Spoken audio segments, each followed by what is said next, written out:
আসসালামু আলাইকুম ভিউয়ার্স, আজকে চলে আসলাম একটি ছাদে পাইপ দিতে। তো ছাদে পাইপ দেওয়ার প্রায় অর্ধেকটাই হয়ে গেছে। তো আপনাদের সাথে শেয়ার করব যে কিভাবে কি করলাম।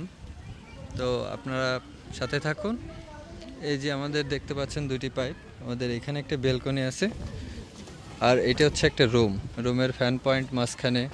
এপাশে একটি লাইট হবে, ওই পাশে আমাদের রুমের সুইচ বোর্ডটি হবে। আর এইখানে যে পয়েন্ট দুটো দেখতে পাচ্ছেন, এটি আমাদের এসির পয়েন্ট। এটা হচ্ছে আউটসাইডে একটা বেলকনির ওয়ালে এসির পয়েন্টটি হবে।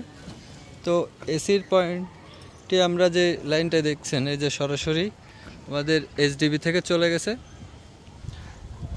কোনো পাইপ এসির জন্য শুধু একটি পাইপ দেওয়া আছে, এটা আলাদা করে কোনো কারোর সাথে কোনো জয়েন্ট নেই, সোজাসুজি এইচডিবিতে চলে গেছে। এটি হচ্ছে রুমের পাওয়ারটি দেখতে পাচ্ছেন সোজাসুজি এইচডিবিতে চলে গেছে। এইভাবে আমরা সব লাইনগুলো আলাদা করে কাজ করার চেষ্টা করি। আপনারা জানাবেন এই কাজটি কেমন হয়েছে, কোনো ভুল হয়েছে কি না। যদি কোনো ভুল হয়ে থাকে তাহলে জানাবেন। আর যারা নতুন আছেন, আমাদের চ্যানেলটি সাবস্ক্রাইব করলে এরকম নতুন নতুন ভিডিও পাবেন।